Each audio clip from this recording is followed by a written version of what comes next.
Agradecerte, Gilberto, bastante verdaderamente a Julio también el trabajo tan increíble que están haciendo. Gracias por preocuparse por la hermandad, porque verdaderamente han hecho un trabajo extraordinario y siguen haciendo un trabajo verdaderamente que honra al Señor y muchas gracias también por haberme invitado para predicar hoy en esta tarde-noche.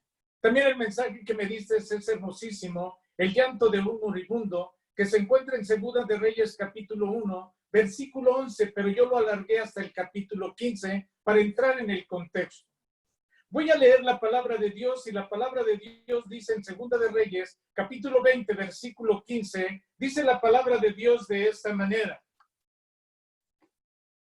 En aquellos días Ezequías cayó enfermo de muerte y vino a él el profeta Isaías, hijo de Amós, y le dijo, Jehová dice así, ordena tu casa porque morirás y no vivirás. Y entonces él volvió su rostro a la pared y oró a Jehová y dijo, te ruego, oh Jehová, te ruego que hagas memoria de que he andado delante de ti en verdad y con íntegro corazón y que he hecho las cosas que te agradan. Y lloró Ezequías con un gran llanto. Y antes de que Isaías saliese hasta la mitad del patio, vino palabra de Jehová a Isaías diciendo, vuelve y di a Ezequías, príncipe de mi pueblo, así dice Jehová, el Dios de David, tu padre, yo he oído tu oración y he visto tus lágrimas, y he aquí que yo te sano al tercer día, subirás a la casa de Jehová y añadiré a tus días 15 años y te libraré a ti y a esta ciudad de mano del rey de Asiria y ampararé esta ciudad por amor a mí mismo y por amor a David mi siervo. Dijo Isaías, tomad masa de higos y tomadla. La pusieron sobre la llaga y sanó. Y Ezequías había dicho a Isaías, ¿qué señal tendré que Jehová me sanará y que subiré a la casa de Jehová al tercer día? Y respondió Isaías, esta señal tendrás de Jehová, que hará Jehová esto que ha dicho, avanzará sombra 10 grados, retrocederá 10 grados. Ezequías respondió, fácil cosa es que la sombra decline 10 grados, pero no que la sombra vuelva atrás 10 grados. Entonces el profeta Isaías clamó a Jehová e hizo volver la sombra por los grados que había descendido en el reloj de Acaz, 10 grados hacia atrás. En aquel tiempo, Merodach-Baladán, hijo de Baladán, rey de Babilonia, envió un mensajero con cartas y presentes a Ezequías, porque había oído que Ezequías había caído enfermo, y Ezequías los oyó y les mostró todas las cosas de su casa, tesoros, plata, oro, especies, ungüentos preciosos y la casa de sus armas y todo lo que había en sus tesoros, y ninguna cosa quedó que Ezequías no le mostraba, así en su casa como en todos sus dominios. Entonces el profeta Isaías vino al rey Ezequías y le dijo, ¿qué dijeron aquellos varones y de dónde vinieron a ti? Y Ezequías le respondió, de lejanas tierras han venido de Babilonia. Y él volvió a decir, ¿qué vieron en tu casa? Y Ezequías respondió, vieron todo lo que había en mi casa, nada quedó en mis tesoros que no les mostrara yo. La palabra de Dios es hermosa. La palabra de Dios podemos nosotros estar viendo completamente cómo nos está enseñando, cómo nos enseña la palabra de Dios a entender lo que verdaderamente el cristiano debe de entender. Pero una de las características maravillosas que Dios vio es que Ezequías era un hombre de oración. Ezequías era un hombre de oración. Ezequías sabía que es la oración es el camino de bendición. A través de la oración podemos ir ante nuestro Dios. Isaías sabía perfectamente que él conocía a un Dios bueno, un Dios misericordioso, un Dios amoroso, y por eso es que él se volteó de espaldas y lloró a Dios. Hermanos, la oración es el camino de la bendición. Y a través de él, Dios te enseñará grandes cosas y maravillosas. A través de la oración nosotros veremos Y como dice Jeremías capítulo 33, versículo 3, dice, clama a mí y yo te responderé y te enseñaré cosas grandes y ocultas que tú no conoces. Ezequías, y por eso Ezequías, luego de ser el rey, fue reconocido y elogiado por Dios. Déjenme explicarles algo, hermanos, verdaderamente. Dice que Ezequías estaba enfermo y de muerte. Él tenía toda la posibilidad de haber traído a los mejores doctores de aquel tiempo. Podía haber mandado a sus criados, podía haber mandado inclusive a sus propios familiares para que fueran a Egipto a traer el mejor doctor, el mejor medicamento que él podía tener para aliviar sus llagas, para aliviar su enfermedad. Pero él sabía que contaba con un Dios maravilloso y poderoso, porque él sabía perfectamente que se había portado bien, que había sido honesto ante los ojos de Dios. Porque dice Segunda de Reyes capítulo 18 versículo 3, dice que Isaías hizo lo recto ante los ojos de Jehová conforme a todas las cosas que había hecho David su padre. Por eso Ezequías, ante los ojos de Dios, fue un hombre honesto, fue un rey honesto.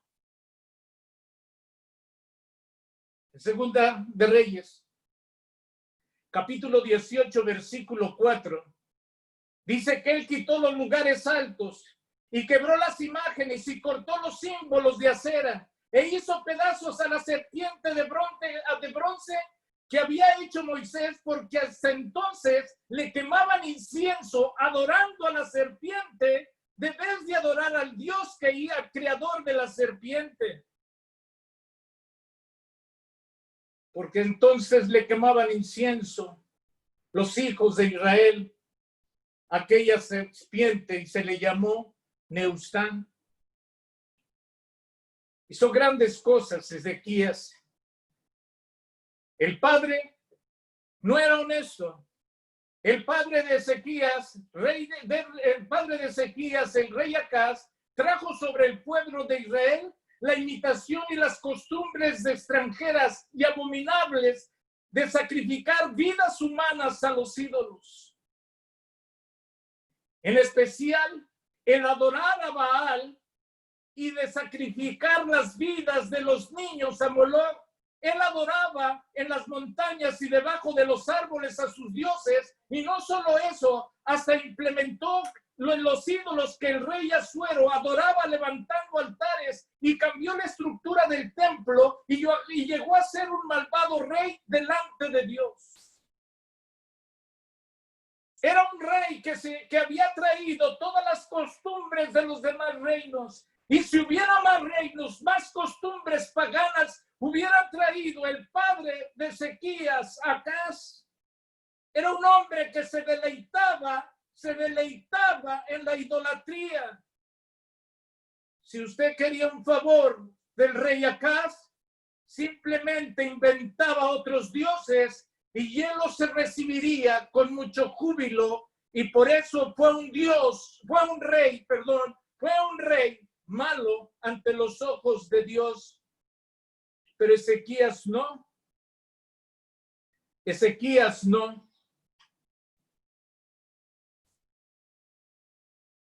El rey Ezequías rompió y cortó toda la idolatría de acera, y terminó con las cosas que son abominables para Dios. Y luego rompió con la idolatría que el pueblo de Israel hacía de la serpiente de bronce que fue levantada en el tiempo de Moisés. También, según el libro de Crónicas, vemos que en el templo de Jerusalén, que fue cerrado en tiempo del rey Acaz, Ezequías nuevamente lo abrió, lo restauró y lo purificó. Y asimismo, entonces se celebró nuevamente la Pascua y empezó la reforma radical del reino de Dios. Por eso tenemos que tener mucho cuidado con idolatrar y tener otros dioses en esta vida. Hermanos,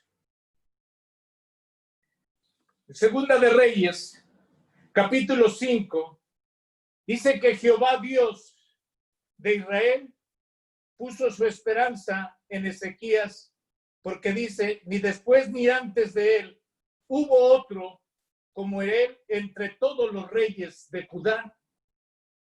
¿En qué alta estima tenía Dios a Ezequías?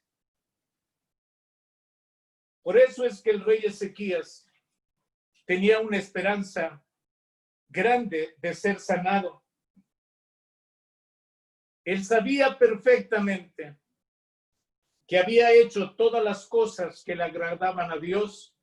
En Segunda de Reyes, capítulo 18, versículo 6, dice, porque siguió a Jehová y no se apartó de él, sino que guardó los mandamientos que Jehová prescribió a Moisés. Nunca, antes de su enfermedad, Ezequías se apartó de Dios. Siempre siguió su camino y cumplió con todos los mandamientos que Dios le había dado a Moisés. Y el resultado de su obediencia fue que Dios bendijo grandemente en aquel tiempo Ezequías, antes de que enfermara. En Segunda de Reyes, capítulo 18, versículos 7 al 8, dice, y Jehová estaba con él, y a donde quiera que salía prosperaba. Él se rebeló contra el rey de Asiria y no le sirvió, e hirió también a los filisteos hasta Gaza y sus fronteras desde las torres de la atalaya hasta la ciudad fortificada. Y siempre eran triunfo sobre triunfo del rey Ezequías, porque Dios estaba con él. En el año 700 antes de Cristo llegó a ser Oseas el rey de Israel del norte, y luego de 3 años llegó a ser Ezequías el rey de Judá. Sin embargo, en ese tiempo Israel y Judá estuvieron en guerra. Los hijos de Dios en ese tiempo también estaban en guerra, esas dos tribus. Oseas rendía tributo al rey de Asiria, pero no así Ezequías. Además, Israel cayó en cautiverio por Asiria, pero Judá enfrentó a los filisteos y se ensancharon todas sus tierras porque Jehová estaba con él.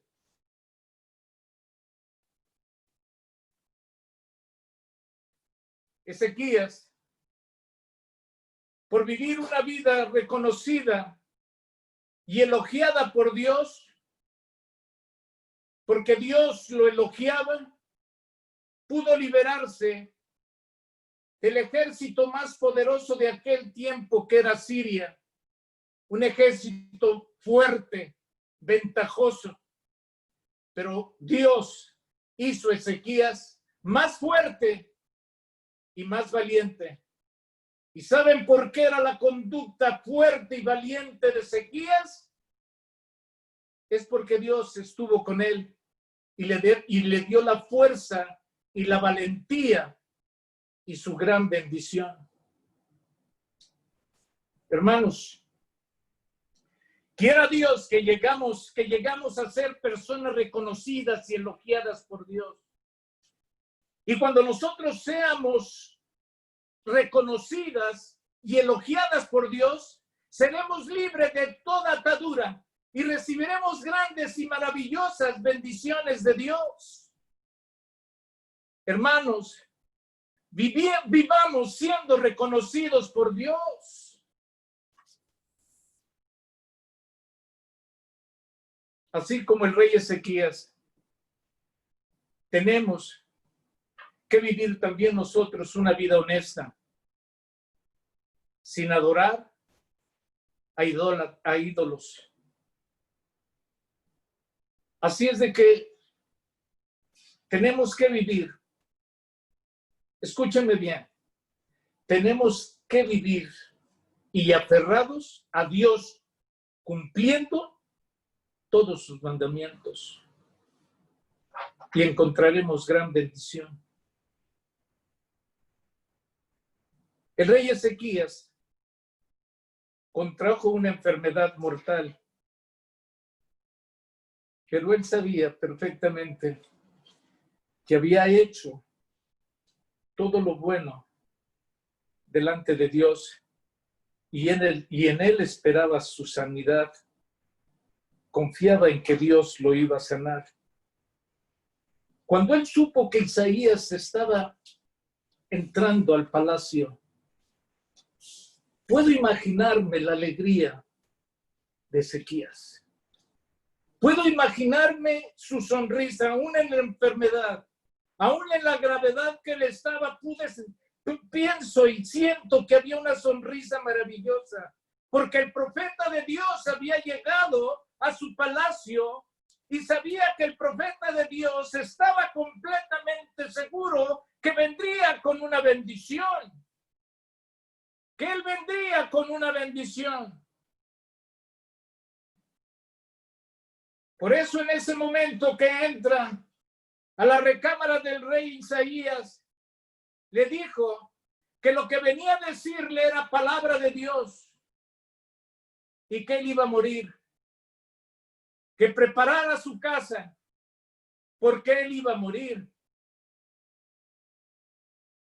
Qué terrible ha de haber sido esa noticia, porque él creía que Isaías iba a llegar con bendición. Llegó con muerte, con sentencia de muerte. Y le dijo que era palabra de Dios y que iba a morir y que se preparara para ello. Segunda de Reyes, capítulo 20, versículo 1, dice que en aquellos días cayó enfermo de muerte y vino a él el profeta Isaías, hijo de Amós, y le dijo: Jehová dice así, ordena tu casa, porque morirás y no vivirás. Como Dios había dicho que iba a morir, Ezequías se volteó de espaldas y empezó a orar. Se postró ante Dios y clamó y rogó a Dios. Y dice que su llanto era fuerte. No era un llanto en silencio el de Ezequías. Dice que oraba con un llanto, con clamor y llanto, un llanto muy fuerte. Dice la palabra de Dios en lo que estaba diciendo, esto lo dice en Segunda de Reyes, capítulo 20, versículo 2 al 3. Entonces él volvió su rostro a la pared y lloró a Jehová y dijo: Te ruego, oh Jehová, te ruego que hagas memoria de que he andado delante de ti en verdad y con integridad mi corazón, y que he hecho las cosas que te agradan. Y dice que lloró Ezequías con gran llanto. Con gran llanto.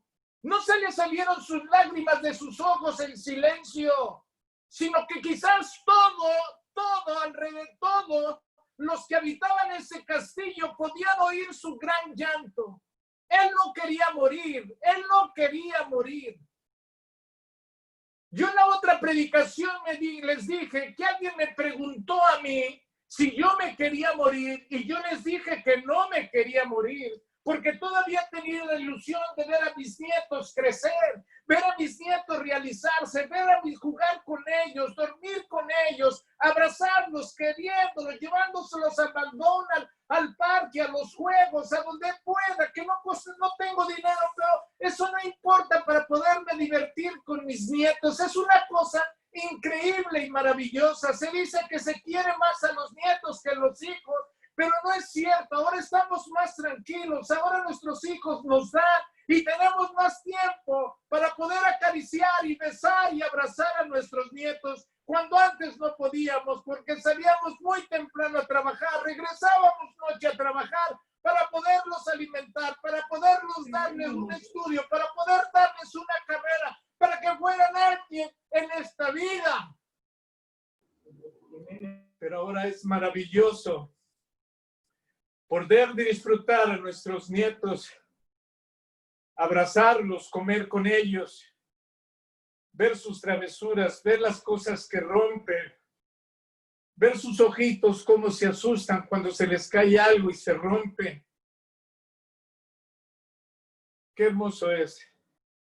Y me preguntaron, ¿quieres morir? No quiero morir. ¿Tiene miedo a morir? No, no quiero morir. Pero no tengo miedo a morir porque yo sé que voy juntamente con Cristo. Ezequías tenía oro, tenía plata. Dice que tuvo que hacer unos cercos increíbles, grandes, para poder meter todo su ganado para venta y compra. Se divertía haciendo negocios, se divertía con su riqueza, se divertía de todas las conquistas que él había tenido gracias al Señor Todopoderoso. Él no quería morir y por eso su llanto se oía a gran distancia. Lloraba, lloraba. Así es, queridos hermanos. Lloró Ezequías con gran llanto. Y dice que el orar volvió el rostro a la pared. Y eso significa, al dar la vuelta y orar a la pared, eso significa que solo tenía ojos puestos en Dios. Él solamente tenía los ojos puestos en Dios y quería sujetarse y aferrarse completamente en Él y tener toda la esperanza de nuestro gran Dios. Él era el rey. Él tenía mucho dinero, tenía mucho poder, pero a las riquezas de Dios y al poder de Dios era una simple basura. Por eso él podía reconocer que solamente Dios lo podía ayudar. Ezequías, antes de buscar otra solución para su problema, antes de buscar algo terrenal, él puso sus ojos en Dios. Y dice la Escritura que lloraba y clamaba a Él. ¿Y saben por qué lloraba y clamaba a Él?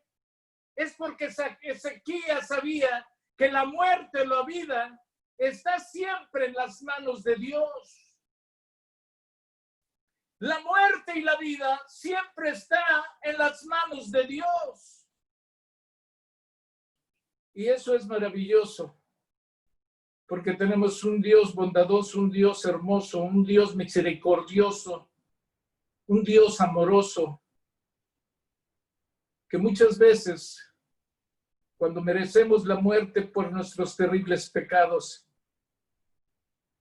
ese amor tan grande que demostró en su Hijo Jesucristo, que vino a morir por nosotros, esa sangre preciosa que se derramó en la cruz del Calvario, que aún intercede al Padre por nosotros y nos da vida, y nos da más vida para que nosotros nos podamos arrepentir y un día estemos en su gran presencia para adorar y glorificar a ese Dios amoroso y maravilloso.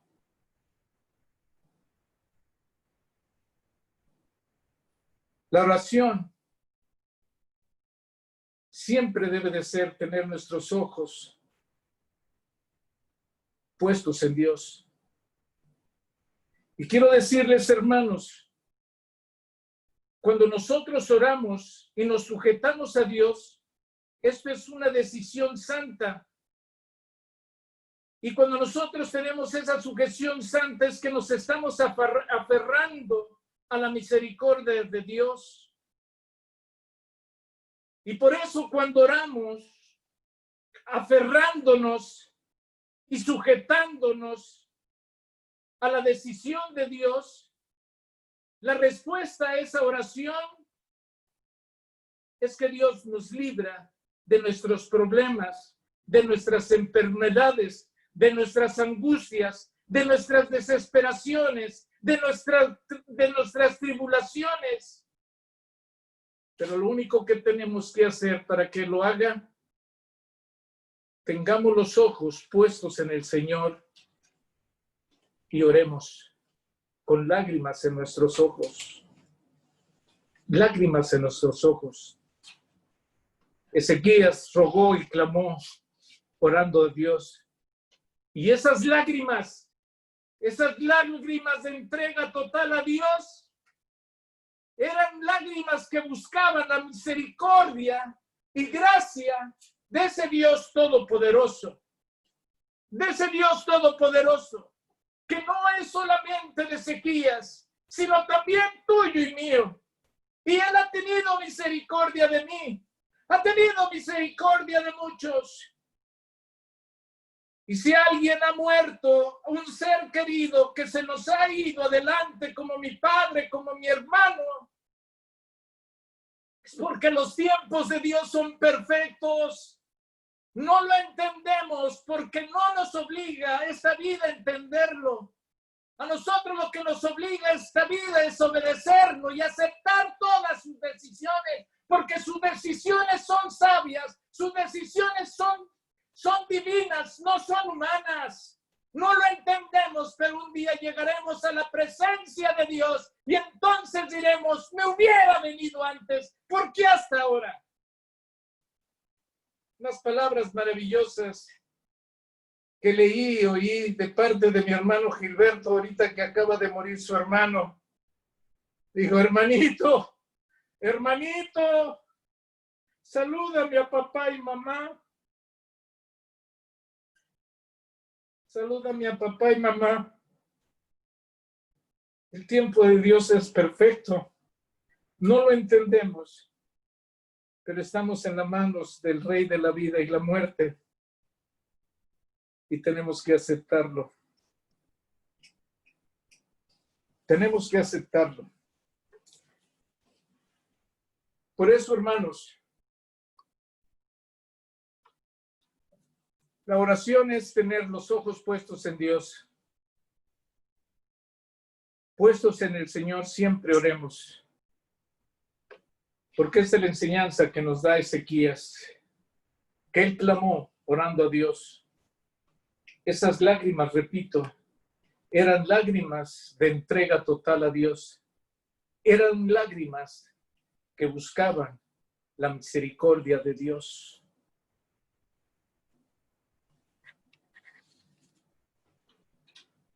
Por eso, hermanos, en el Salmo 126, versículos 5 al 6, dice que los que sembraron con lágrimas, con regocijo segarán, e irá andando y llorando el que lleva la preciosa semilla, mas volverá a venir con regocijo, trayendo sus gavillas. Dios guarda en su corazón todas las lágrimas que nosotros derramemos y entreguemos todas nuestras lágrimas puras de nuestro corazón delante de la presencia de Dios. Una oración con lágrimas como las de Ezequías y clamor mueve el trono de nuestro Dios todopoderoso. Todopoderoso. Por eso, hermanos, nosotros debemos de aceptar todas estas cosas.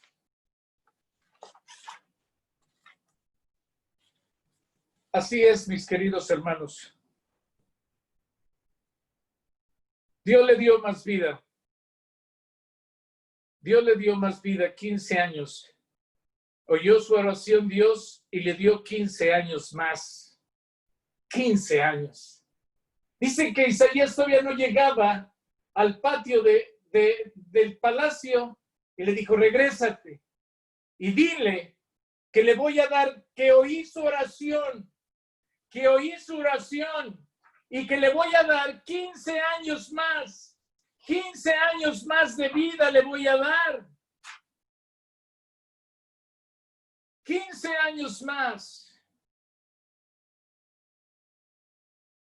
Hermanos, Hay veces que llegan dificultades, como ahorita con el COVID-19.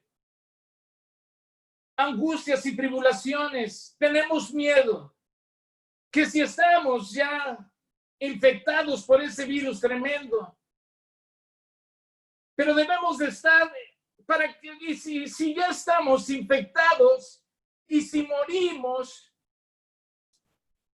para Él vivimos, y si morimos, para Él morimos.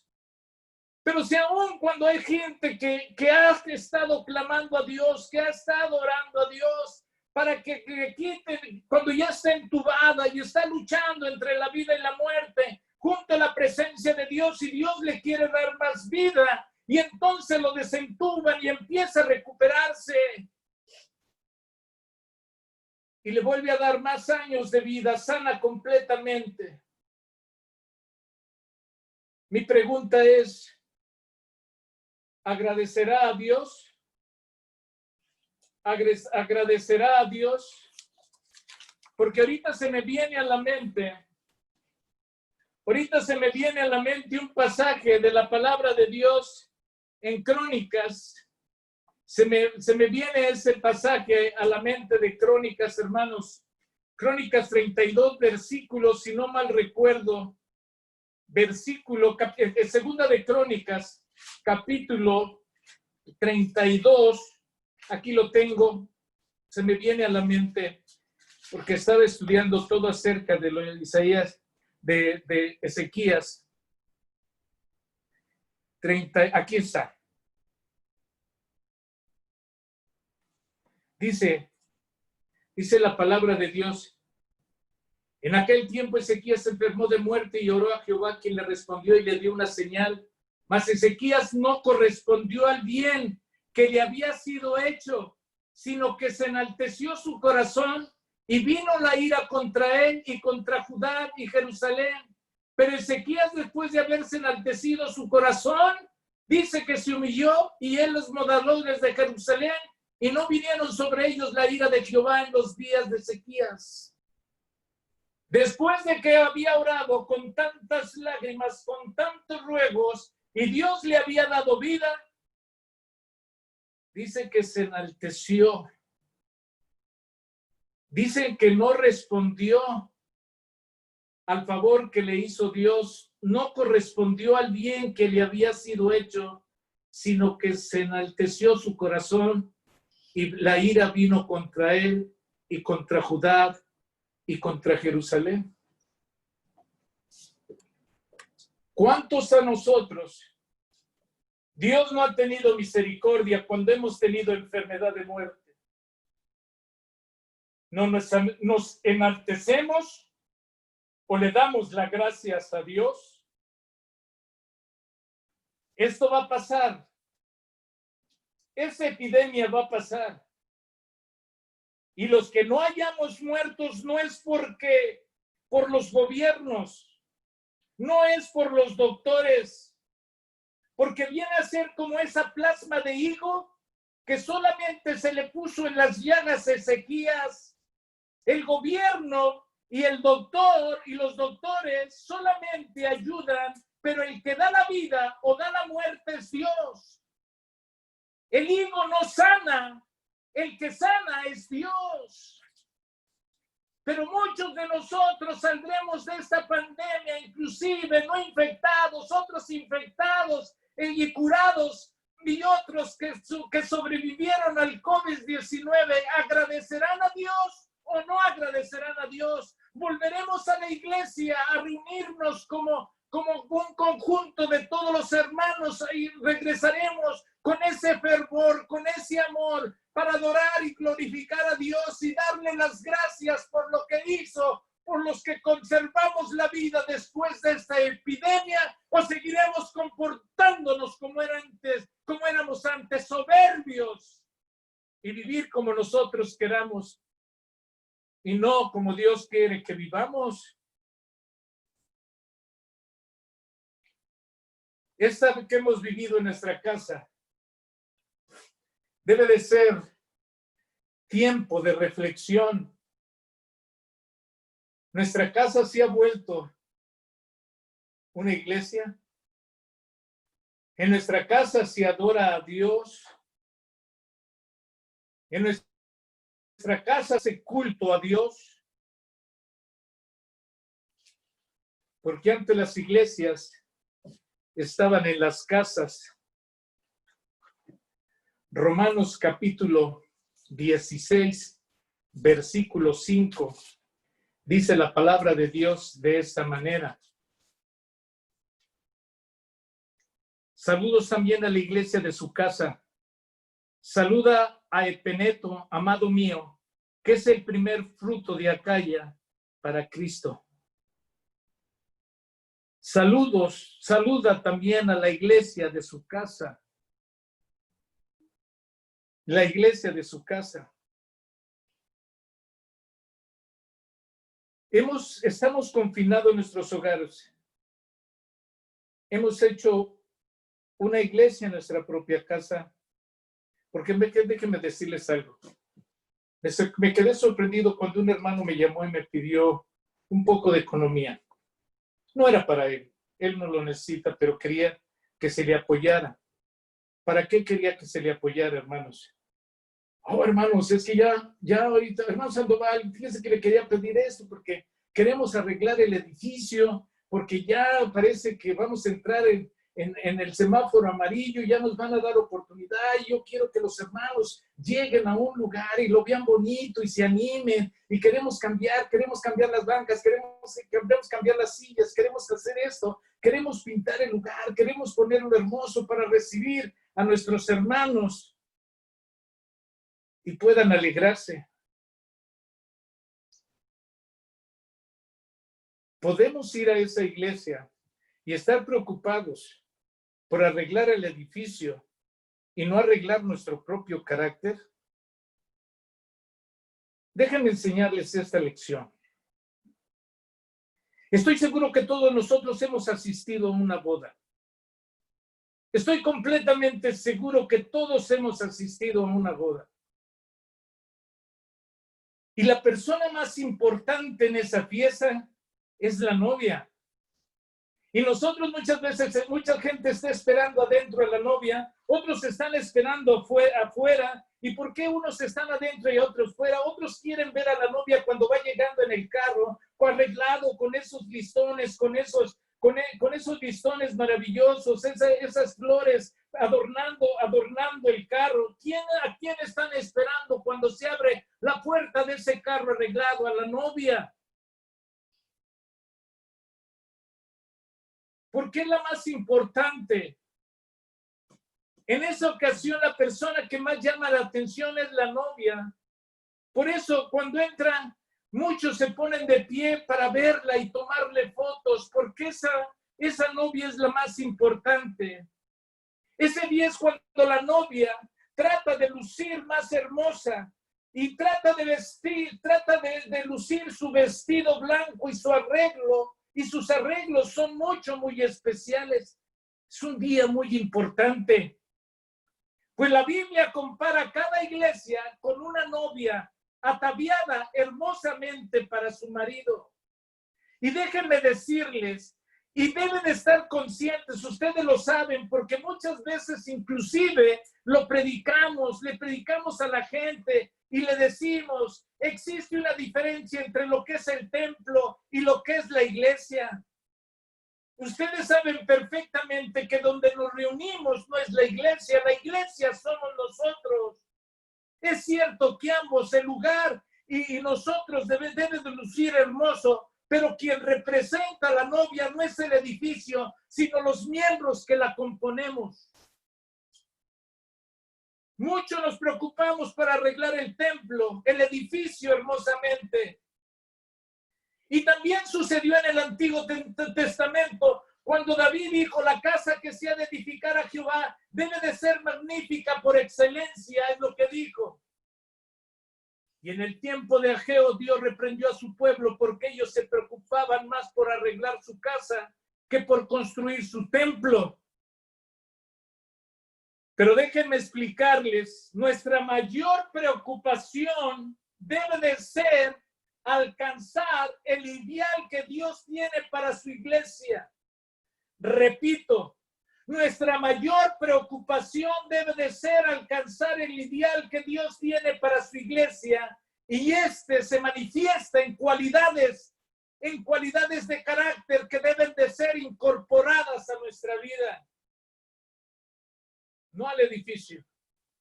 Nuestra mayor preocupación debe de ser alcanzar el ideal que Dios tiene para su iglesia, y este se manifiesta en cualidades de carácter que deben de ser incorporadas a nuestra vida, porque nosotros somos la iglesia.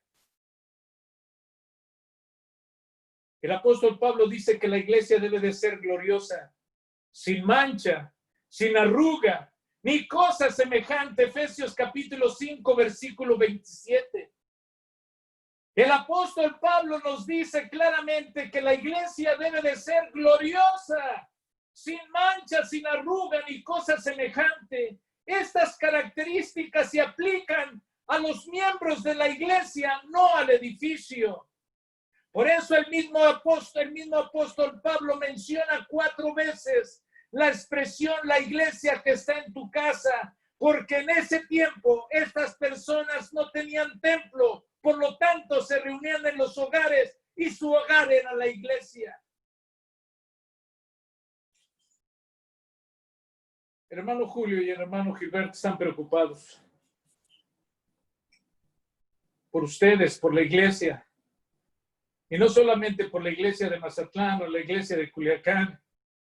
Si han hecho este programa tan maravilloso es porque están preocupados por toda la iglesia.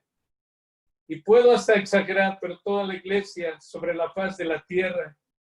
Porque empezaron en Culiacán, en Mazatlán, y después pasaron a otras ciudades de México, pero llegaron a Nicaragua, llegaron a El Salvador, llegaron a Guatemala, han llegado inclusive hasta Chile, y no sé a dónde partes más, pero esa es la preocupación de ellos, que cómo va a reaccionar la iglesia después de que pase esta pandemia. Pero nuestra mayor preocupación debe de ser que debemos de alcanzar el ideal que Dios tiene para su iglesia y hacer una iglesia gloriosa, sin mancha, sin arruga, cosa semejante. Y vuelvo a repetir, esas características se aplican a nosotros, no al edificio. A todos nosotros nos gustaría tomar parte de una iglesia que tuviera estas características. Yo estoy completamente seguro que nos gustaría que nuestra congregación alcanzara esta meta. Iglesia gloriosa, sin mancha y sin arruga ni cosa semejante, para ser presentada al novio maravilloso que es nuestro Señor Jesucristo. Por eso, hermanos, la preocupación de, otra vez, perdón, hermanos, por pronunciar el nombre de Gilberto y Julio, pero yo no haría ese trabajo, no sé. Pero hay veces que sé que se han dormido a las 4 de la mañana y hay días que no han dormido. Y es porque están preocupados por los temas. Y ellos quieren que estos temas puedan influir un poco al ánimo para ser llamados, para tratar de erradicar la frialdad que hay en la iglesia, la indiferencia que hay en la iglesia, los problemas en la congregación. Y buscan temas.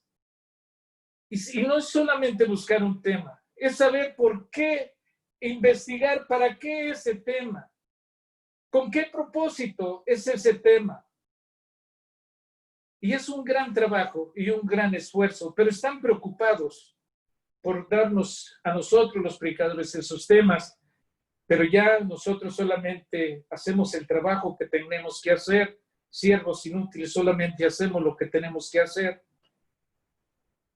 Pero ellos yo para mí los considero líderes, y como líderes de la iglesia se preocupan y tratan de encontrar alguna fórmula para ayudar a la iglesia para que cambie su situación, para que podamos cambiar. Pero recordemos que cuando la novia se presenta en la iglesia para encontrarse con el novio, ella ya viene arreglada. Ella ya viene arreglada. El arreglo lo hizo en su casa. Escuchen bien esto. Cuando la novia se presenta en la iglesia, ella ya viene arreglada. Se arregló en su casa. Así también cuando nosotros venimos a la iglesia, escuchamos el qué hacer, pero el lugar donde lo comenzamos a practicar debe de ser en el interior de nuestro hogar. Podemos decir que para lograr el objetivo propuesto por Dios para la iglesia, debe de seguirse el siguiente proceso. Debemos de seguir este siguiente proceso. Primeramente, hermanos, si Dios ya nos salvó de esta pandemia, tenemos que ser agradecidos con Dios, y cuando nos reunamos en la iglesia tenemos que llegar con un cambio de vida, con un propósito de agradar y de glorificar a Dios. Y por eso tenemos que seguir este proceso. Lo primero que tenemos que hacer es mantener, fíjense bien, lo primero que tenemos que hacer es un consejo que yo les doy. Primero tenemos que mantener una relación personal con Cristo, considerándose a sí mismo como un templo, el cual Dios quiere morar individualmente en nosotros, como lo hace. ¿O no sabéis que soy el templo de Dios? ¿O no sabéis que sois templo del Espíritu Santo y que Dios mora en vosotros? Entonces tenemos que tener para poder presentarnos como una iglesia gloriosa, sin mancha, sin arruga delante de nuestro Dios. Tenemos que tener una relación personal con nuestro Dios, con nuestro Señor Jesucristo. Por eso, hermano, esto será de gran ayuda para mantener buenas relaciones, no solamente cuando volvamos a la iglesia, sino también buenas relaciones en nuestro hogar. La relación que tengamos con Dios como familia, considerando el hogar también como una pequeña iglesia, será la base para tener una iglesia viva y fervorosa. La base de la iglesia es el hogar. La base de la iglesia está en nuestra casa. La relación que tengamos como iglesia depende de las otras anteriores, de una iglesia individual y de una iglesia que está en nuestra casa. Eso significa que la fortaleza y el favor de esta iglesia no podrá ser más fuerte ni mejor que la relación que tengamos como individuos o como hogares. Aquí son como los pisos de un edificio. La fortaleza del más alto depende del anterior como un fundamento. Tenemos que analizar estos tres aspectos, cada uno en una forma individual, comparando los dos primeros con una iglesia pequeña y el tercero con una iglesia grande. Escuchen bien. Ezequías lloró amargamente, fuertemente. Dios oyó su oración y su llanto, y Dios le quitó aquella terrible enfermedad y le dio 15 años más de vida. A nosotros, pasando esta pandemia y lo que hayamos quedado, que seremos muchísimos en vida, tenemos que ser agradecidos con Dios y no como Ezequías, que se enalteció, se enorgulleció. Nosotros sabemos que si salimos de esta pandemia es por el poder de Dios, y que si regresamos a la iglesia es para ser una iglesia gloriosa, sin mancha y sin arruga delante de Dios. Y por eso me atrevo a darles estos pasos, hermanos. Por eso quiero decirles que debe de haber una iglesia individual, una iglesia en el hogar, en la casa, y una iglesia colectiva. Estos son mis 3 puntos para poder tener esa iglesia que nuestros hermanos quieren tener cuando nosotros regresemos nuevamente a la iglesia congregacional, a la iglesia colectiva, la iglesia personal. Primeramente tenemos que ver este estudio del apóstol personal.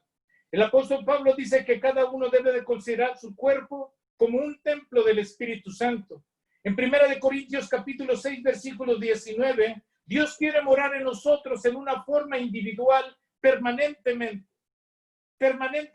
no a tiempos.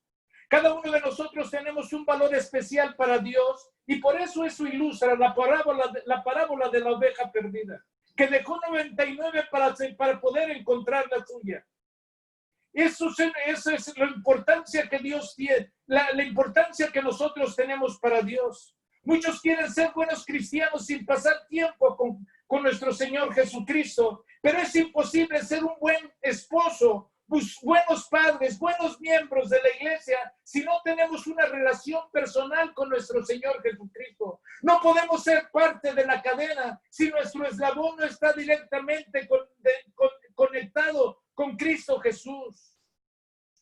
Por eso tenemos que preguntarnos, ¿cómo sería la iglesia en la cual yo me congrego si todos los miembros fueran fervorosos, misioneros, liberales, cooperadores, amorosos?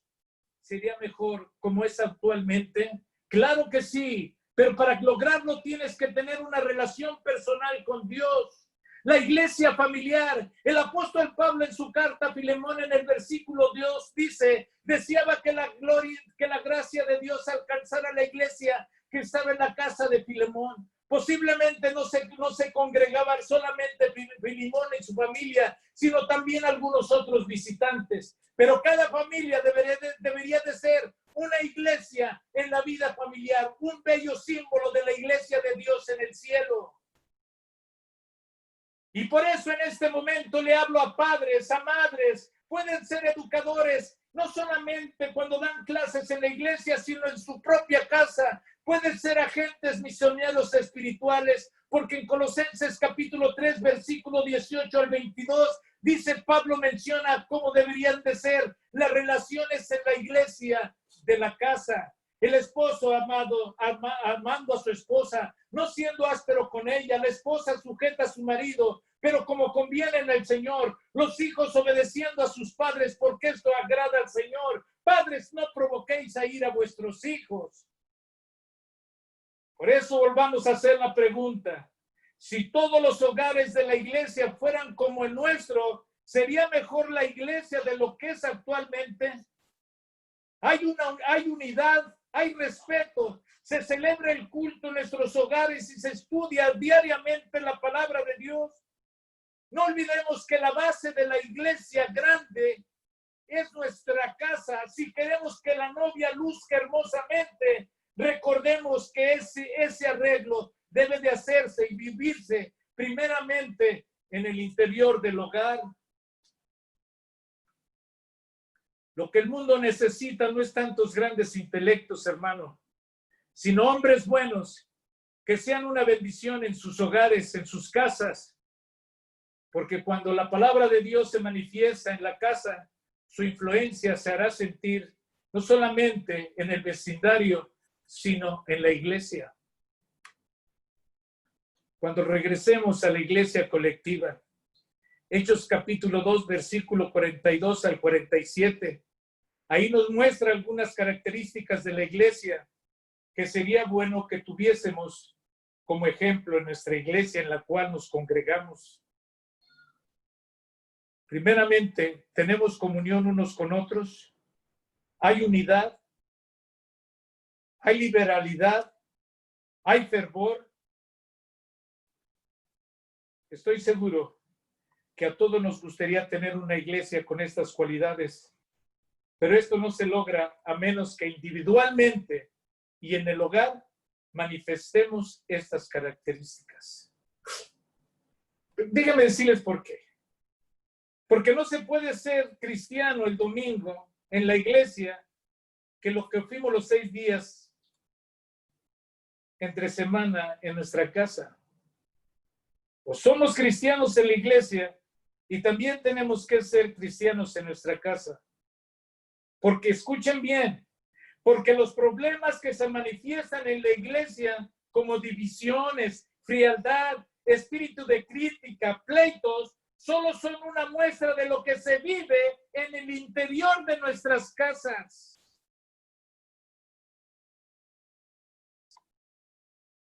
Así es, hermanos. Así es. Si queremos cambiar la condición espiritual en nuestras iglesias y ser agradecidos con Dios, porque nos ha librado de este mal y de muchos otros males, primero necesitamos cambiar nuestra condición espiritual en nuestras casas. Y si queremos cambiar la condición de nuestras casas, necesitamos mejorar nuestra relación personal con Cristo Jesús. El apóstol Pablo en Filipenses capítulo 2, versículo 12 al 15 dice, nos amonesta a ser luminares en el mundo. Cada cristiano en una forma personal, en su casa, debería de ser una luz que predique la verdad. Muchos deberían encontrar el camino a través del testimonio personal de nuestro hogar. Podemos, mediante nuestro hogar, señalarles el camino al cielo o perderlos eternamente. He ahí la importancia de nuestra casa. Si les predicamos, podemos, por medio de nuestra casa, señalarles el camino a los inconversos, el cielo, o podemos perderlos también eternamente. Nuestras casas deben de ser pequeñas iglesias que prediquen los 7 días de la semana. Después de todo, el apóstol Pablo dice, vosotros pues sois cartas abiertas, vistas por todos los hombres. Hermanos, ahora que regresemos, ya oramos, ya lloramos. Y los que estemos en vida, no es porque nosotros, o nuestro gobierno, nuestros médicos, nos sacaron adelante, sino que Dios lo hizo. Acuérdense que nuestro gobierno y nuestros doctores solamente es el higo, la plasma que pusieron en el cuerpo de Ezequías, pero el que sana y cura es Dios. Y si nosotros salimos de esta pandemia, y si nuestros hijos, nuestra familia salimos, es porque es gracias al poder de Dios, porque en Él está en su mano la vida o la muerte. En Él dependemos, en Él somos y en Él confiamos. Yo quiero esta iglesia que nuestros hermanos están buscando. ¿Qué va a pasar? ¿Cuántos desertarán? ¿Será lo mismo? ¿Serán los mismos problemas dentro de la iglesia? No cambiarán. Yo creo que si tenemos una relación personal con Dios, va a haber mucho beneficio. Así ha sido en mí. Yo tengo una relación personal con Dios y he visto mucho beneficio en mí. Y después trasladamos la iglesia a nuestra casa, una relación de la casa con nuestro Dios. Y cuando nosotros vamos a la iglesia, vamos como la novia, arregladas en la casa, listas para adorar y encontrarnos con nuestro novio, que es nuestro Señor Jesucristo. Tenemos que orar, pero una oración que salga de nuestro corazón y lágrimas en nuestros ojos. Quiero una relación personal con mi Dios. Quiero que mi hogar, mi casa sea una pequeña iglesia. Para cuando llegue a la iglesia a ver a mis hermanos, nos encontremos con el que nos dio la vida, por el que murió con nosotros. Y le recordemos en la cena y le digamos, ese sacrificio que tú hiciste por nosotros, gracias, Señor. Gracias. Gracias, Señor. Gracias. Yo no quiero cambiar religiones. Yo no quiero cambiar ninguna religión. Quiero cambiar los corazones para que seamos como Cristo Jesús, Señor nuestro. Yo no quiero pelearme con las demás religiones. Si nosotros somos la luz, ellos cambiarán. Ellos decidirán ser igual que nosotros, la Iglesia de Cristo. Hermanos, debemos de hacer de nuestra casa una pequeña iglesia que testifique el poder de Cristo, que pueda ser como un faro que les señale a los pecadores el camino a seguir. La iglesia debe de ser un faro que ayude a los pecadores el camino a seguir.